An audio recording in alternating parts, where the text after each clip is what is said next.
Anong ginawa ng COMELEC? Nga, hinayaan ang Smartmatic na ilipad si Marlon Garcia papuntang Panama. Tinago nila para hindi maabot ng ating batas. So ganyan katraidor ang COMELEC sa ating sambayanan. So hindi na nakasuhan si Marlon Garcia dahil wala na sa ating jurisdiction. Nandoon na sa Panama. Itinago ng Smartmatic. At anong ginawa ng COMELEC? Wala. Nga, hinayaan nila. Gayong may criminal offense na nangyari. Dahil ayaw nilang mabuking ang kanilang dayaan. Ayaw nilang mabuking ang pinagkakapirahan nilang limpak-limpak na pera ang kinita nila bawat eleksyon.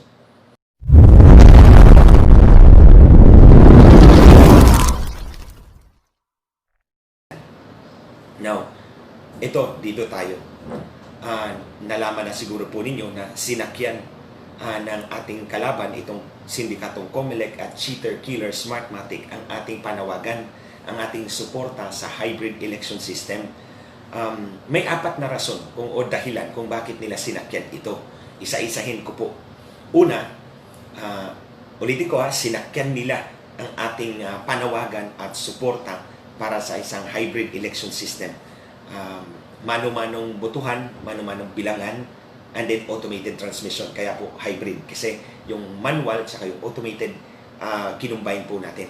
Ito yung best practice ng manual at best practice ng automated. Pinagkaisaan po natin itong dalawa para maging malinis at marangal ang ating halalan, mapagkakatiwalaan at makapasok ang mga tamang lingkod bayan, hindi magnanakaw.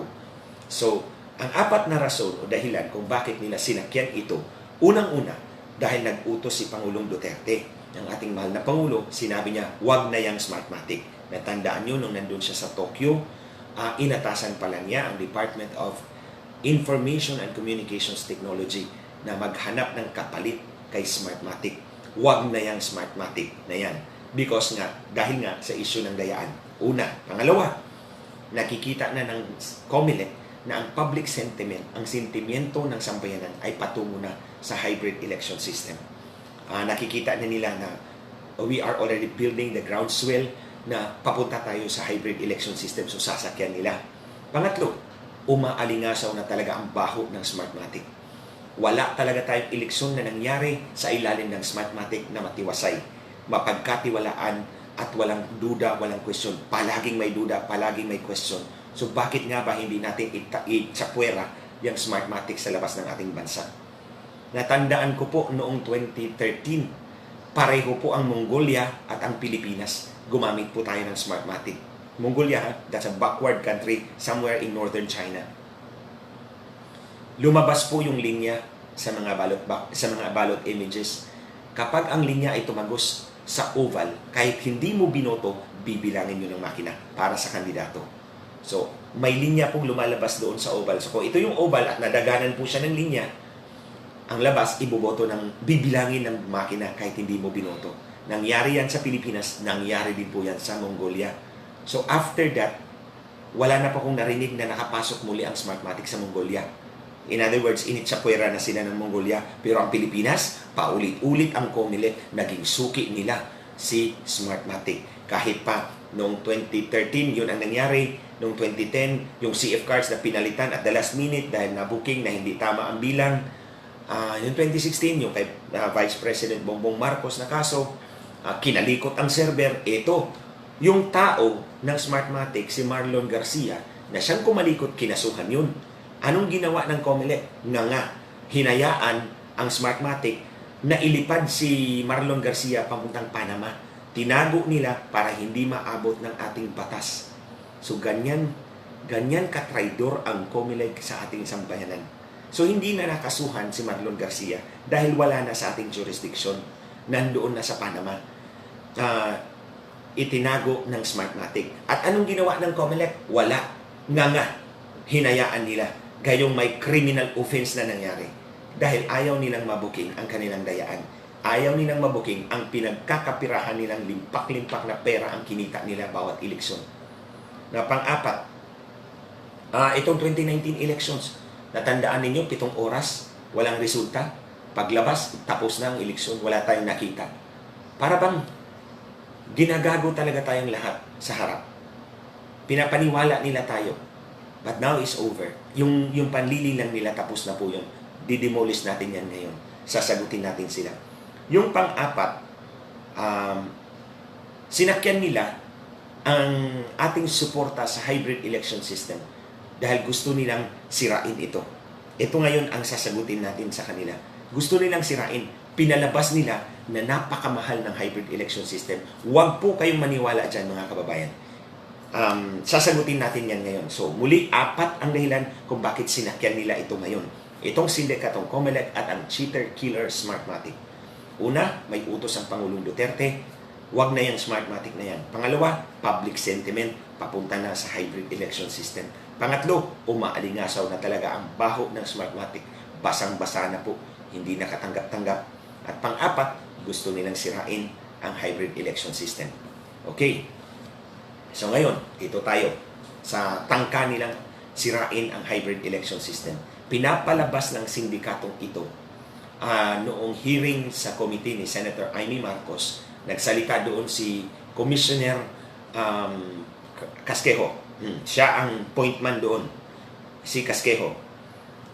Pinapalabas nila na mahal daw ang hybrid election system. Nasa 24 billion pesos hanggang 27 billion pesos yata ang gagastusin. I beg to disagree. Kaya nga po mga kababayan, hinamon ko ito. Nung nag-live ako nung isang araw, hinamon ko ang COMELEC at ang cheater-killer Smartmatic. Kung natandaan po ninyo, hinamon ko po sila. Magdebate tayo sa issue ng itong hybrid election system. Okay, kayong 7 commissioner ng COMELEC, isama nyo na yung executive director ninyo, isama nyo pa lahat ng mga banyagang Smartmatic dyan. Isama mo pa si Acralo dyan. Tapos inyo pa lahat ng audience. Kung gusto niyo punuin nyo yung Philippine Arena, sa inyong lahat ang tao. Ako lang, ang staff ko at ang security ko. Tingnan natin. Pero mga kababayan, sinagot ba tayo? Hindi. Ayaw nilang humarap. Kahit magpaputol pa ako ng daliri, hindi haharap ang sindikatong COMELEC at Smartmatic sa mga debating tulad nito. Dahil mas lalong madidiin sila. Lalong malilibing sila. And they will not do that. Lulunukin na lang nila ang kanilang pride. So ito mga kababayan, nakita ko po roughly, hindi ko pa naman nakita ang lahat. At hindi pa ito ang katapusan ng pagdurog natin sa sindikatong ito. Gagamit daw sila ng scanner. So ang ibig sabihin, ang iyong balota ay dadaan pa rin sa makina. Kasi may scanner eh. So dadaan ka pa rin sa makina. And then may projector. At the end of the day mga kababayan, hindi mano-mano ang bilang nila. Automated pa rin. Kaya nga, sabi ni Casquejo, automated manual count. Paano ba nagkaroon ng automated manual count? Yung automated count at yung manual count, they are inconsistent. Hindi yan sila magkapareho. They will not merge together. They are opposed to each other. Diametrically opposed. Kasi isa automated, the other is manual. Ang ginawa pala nila, redundant system. May mano-mano, meron ding automated. Bakit dinoble-doble? Because gusto nilang ipakita na mahal ang hybrid election system. That is the insidious manner by which nilindang po nila tayo. Dinoble-doble nila yung sistema para lumubo masyado yung gastos at hindi nyo nasusuportahan ng hybrid election system. Mali po yun. Panlilindang po yan ng COMELEC at Smartmatic. Sindikato nga talaga itong dalawang ito. So, dito tayo mga kababayan. Meron ako ipapakita sa inyo. Ito po yun. Comparison po siya. Okay, comparison po siya mga kababayan. Ito po ang hybrid election system ng sindikatong COMELEC at cheater-killer Smartmatic. Ito naman po pula, ito po yung People's Alliance for Clean Elections in the Philippines na hybrid version. Dito sa COMELEC, dito sa sindikato version, tawagin ko na po sindikato version. Dito po sa sindikato version, 100,000 lang ang presinto nila. Sa atin po, People's version, 400,000 ang presinto. Dito makikita natin mga kababayan. Sa kanila, 100,000 lang ang presinto sa version ng sindikato. Sa version ng sambayanan, 400,000 presinto yan. Dito, may makina. Sa sindikato, may makina sa dulo. Kaya magsisilbi pong choke point. Para bang imbudo na isa-isahan na lang sa dulo. So, meron yan sa kanila. Sa atin po, wala pong makina sa dulo. Kaya walang choke point. Therefore, dire-diretso ang botohan. Walang maaantala, walang dilis. Tuloy-tuloy ang botohan. Kaya nga po, dito, naaantala ang botohan sa sistema po ng sindikato. Pero sa atin po, sa People's Version, tuloy-tuloy po ang botohan. Kaya dito, dahil naaantala ang botohan, dito sa bersyon ng sindikato, super haba ang pila. Di po ba? Nakikita niyo po yan. Mula pa ng 2010, 2013, 2016, 2019, ang pila ay hindi humupa. Ang pila ay pahaba ng pahaba. Yan ang sistema ng sindikato. Pero sa People's Version, halos wala na pong pila. Bakit halos walang pila? Dahil tuloy-tuloy ang botohan. Dahil walang makina sa dulo na magsisilbing choke point. Simple lang po yan mga kababayan. Pag walang makina sa dulo, dire-diretso tuloy-tuloy ang botohan. Dahil tuloy-tuloy ang botohan, walang pipila sa labas. Diretso, mabilis ang botohan. Hindi po tulad sa version ng sindikato.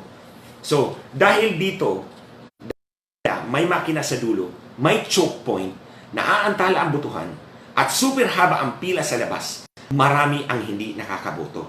O marami ang hindi makakaboto. Witness po kayo niyan. Testigo po kayo niyan, maraming hindi nakaboto.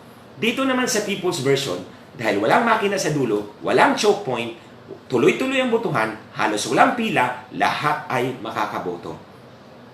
Now, dito, disenfranchisement of voters, massive disenfranchisement ng mga botanteng hindi makakaboto sa sistema ng sindikato.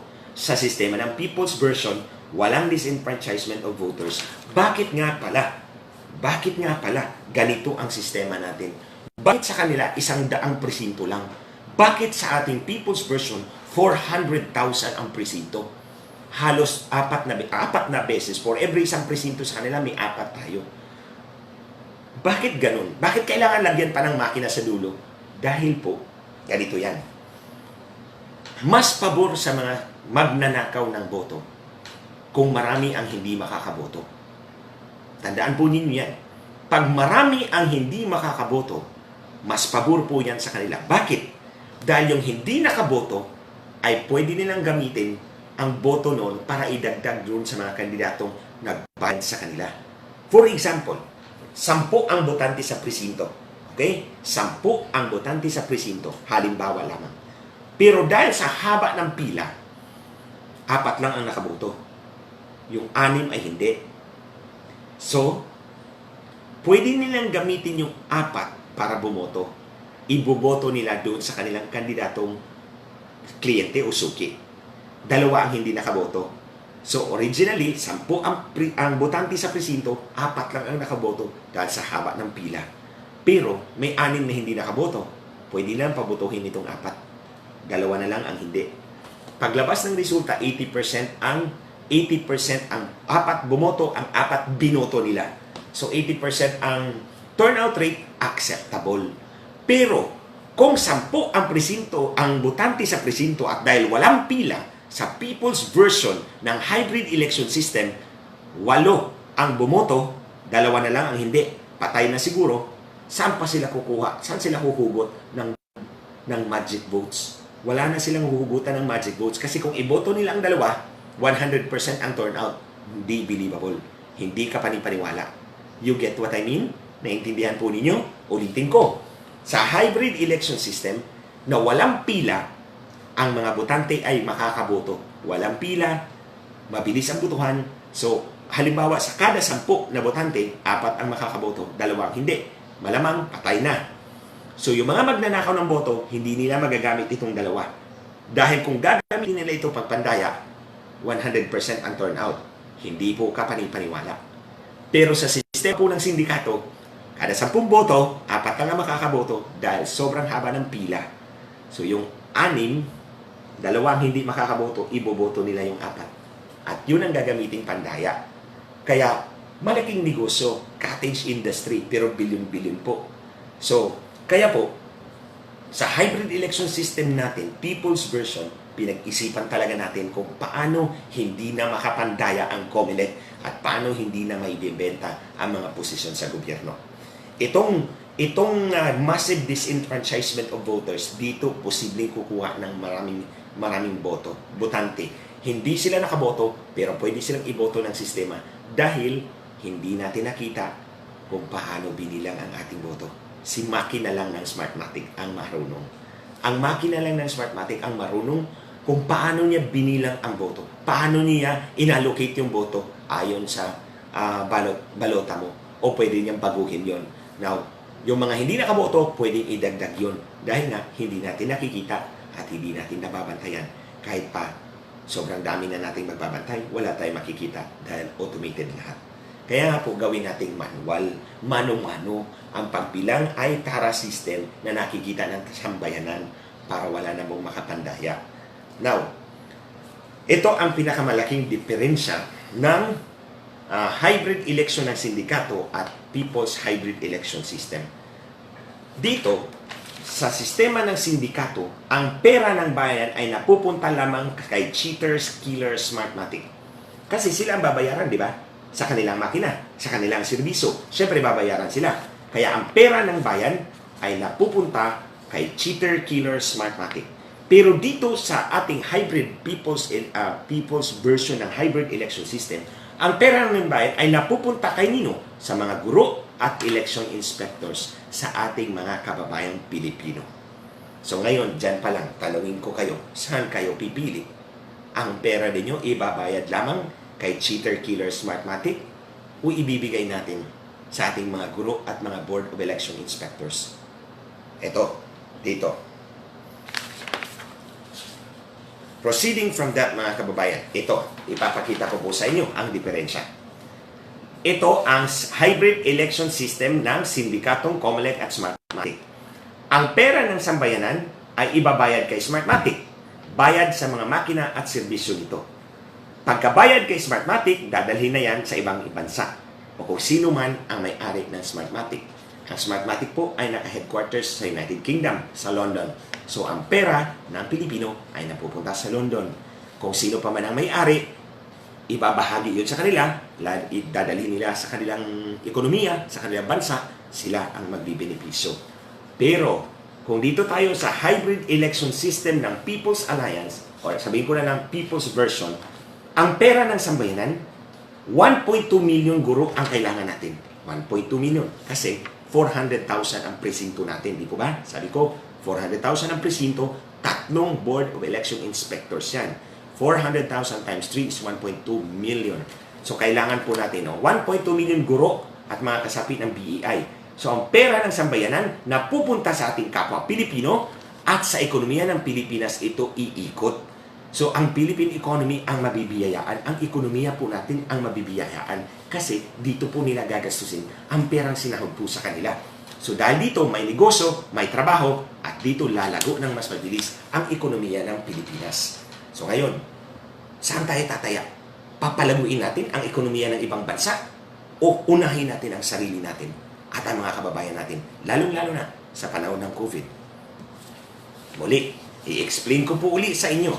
Ito yun ha. Ito yung mga advantage and disadvantage. Ito, lahat disadvantage yan pagdating sa sindikato. Lahat naman advantage pagdating sa hybrid election ng people, ng tao, ng taong bayan. Ito. Now, ito. Paano lalago ang ating ekonomiya sa hybrid election system ng People's Alliance for Clean Elections or People's Version? Simple lang po. Ang pera po na ibabayad ng Comelec sa 1.2 milyong guro at kasapi ng BEI ay sahod po nila yan. Ibibili po nila ng pagkain sa sari-sari store. So, ito namang may-ari ng sari-sari store, bibili po siya sa supermarket at sa wholesaler. So, ang pera ng Comelec napupunta sa mga teachers, and then napunta sa mga sari-sari stores, and then pupunta sa mga supermarkets at wholesalers, at ito naman sila ay bibili sa mga lokal na pabrika. At ang lokal na pabrika may mga empleyado at may sahod. So, ang sahod ng mga empleyado, ibibili uli nila sa sari-sari store. Si sari-sari store, bibili uli sa supermarket at wholesaler. Ito naman, bibili uli sa lokal na pabrika at may sahod uli. Iikot-ikot lang po ang pera natin sa ating ekonomiya. Diyan po, iikot-ikot at dahil dito lang umiikot ang pera sa ating ekonomiya, mas mabilis ang paglago ng ating ekonomiya. Remember, 12 billion pesos po yan. 12 billion yan mula sa Comelec na ibabayad sa ating mga guro sa hybrid election ng people sa sambayanan, sa version po ng taong bayan, hindi version ng sindikato. Version ito ng sambayanan, mga kababayan ha, people's version ito. So, ang pera po ng Comelec, 12 billion, Dito sa ating mga guro, iikot lang po yan sa ating ekonomiya. Every time na iikot ang ating piso sa ating ekonomiya, mas mabilis ang paglago ng ating ekonomiya. Pero, sa version po ng mga sindikato, ang pera ng COMELEC, 12 billion, ibabayad kay Smartmatic, nga ang ekonomiya ng Pilipinas. Dahil ang pera ng COMELEC, ibabayad kay Smartmatic, 12 billion, zero ang ekonomiya ng Pilipinas. Patunay, mga kababayan, nung bumili sila ng ballot box, ang tanong ko, bakit kay Smartmatic binigay? Hindi ba pwede si Orocan? Si Orocan nandyan lang yan eh. Filipino company, Filipino employees. Ito, si Orocan, Filipino companies, Filipino employees. Oh, bakit hindi binigay kay Orocan? Bakit si Smartmatic? At saan pinagawa, mga kababayan, ang ballot box? Sa China. Sino ang nagkapera? Ang mga inchik. O ang mga inchik ang nagkapera doon sa China. Tapos pinadala dito. Anong pinagkaiba ng plastic ng China at plastic ng Pilipinas? Ang malaking pinagkaiba, mga kababayan, ang pera saan napupunta? Ang sahod napupunta dapat sa Pilipino, pero hindi, napunta sa mga inchik. Dahil si Smartmatic ang binigyan. Tanong ko po sa inyo, may pabrika ba ang Smartmatic dito? Wala po. Giniit ba ng COMELEC? Nga, ang dami ng binili sa inyo. Pwede bang magtayo kayo ng pabrika sa Pilipinas? Wala. Hindi po tulad ng ating militar. Bumibili ng mga barko. Alam ko, bumili sila ng mga barko, pero yung offshore patrol vessels na binili nila, ang iba ang kalahati yata sa ibang bansa gagawin. Pero ang kalahati, dito na sa Pilipinas pinapagawa. Yun, ang militar. Mas mabuti pa ang militar. Alam mag-isip. Alam natin kung saan ang puso nila. Nasa bansa natin. Itong COMELEC, number 1 traidor. Ang dami na pong binili, mga kababayan, mula pa noong 2010 hanggang ngayon. May isang pabrika, walang naitayo ang Smartmatic dito. Lahat ginagawa. Kung hindi China, Taiwan. Nandun ang pera natin. Mas mabilis, tingnan mo, mas mayaman sila. Dahil ang pera natin napupunta sa kanila. Mas mayaman si Taiwan, mas mayaman si China. Tayo, gusto ba lang natin, puro na lang tayo nga? Ninakaw na nga ang boto natin, niluto pa tayo sa sarili nating mantika yung pera natin.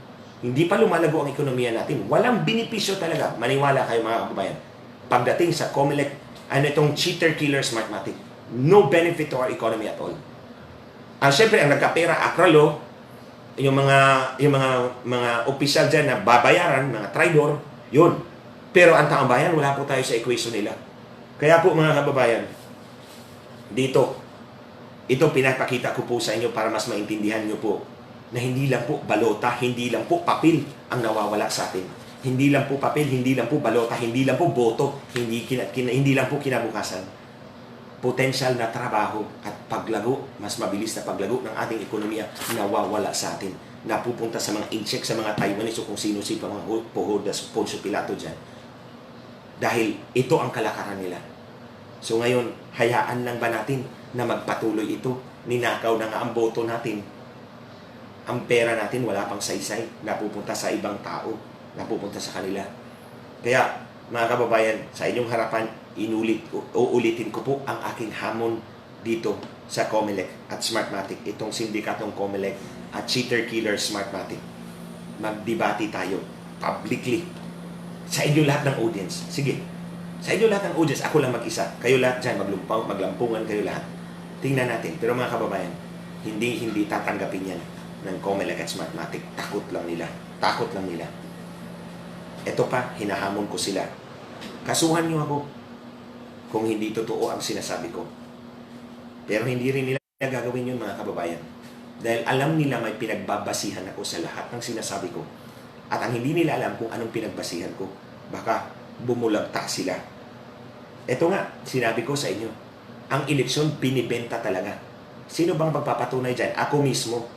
Regional director sa amin, 5 beses akong kinulit. Nagbibenta ng eleksyon. Pinuntahan ko dito sa Manila.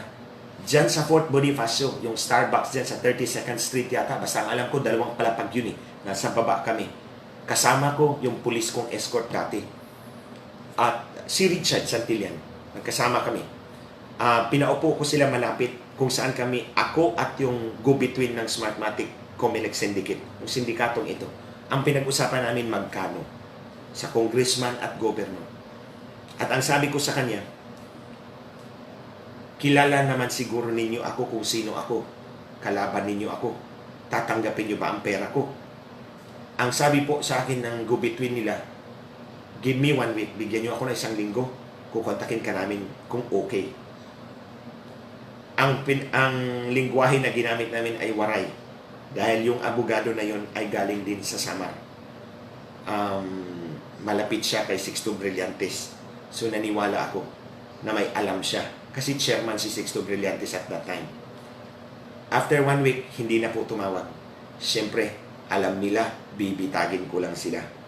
So, hindi kami aabot sa puntong iyon kung hindi sila seryoso. Hindi pa siguro nila alam kung sino ang harap sa kanila. That's why hinarap nila ako. Pero nung nakita nila ako, si Glenchong yan, baka bibitagin lang tayo.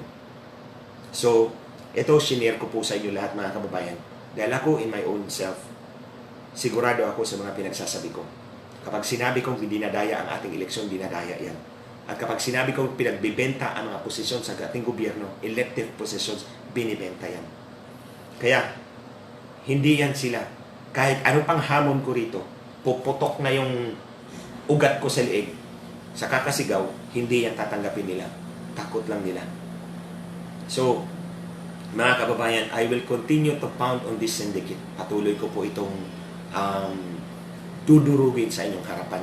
Hindi lang ito ngayon, pag-aralan ko pa yung iba pang technical aspect ng kanilang presentation ni Casquejo at ipapakita ko po iyon sa inyo. Ito yung financial aspect lang po muna na malaki ang mawawala sa atin, especially sa panahon po ng COVID.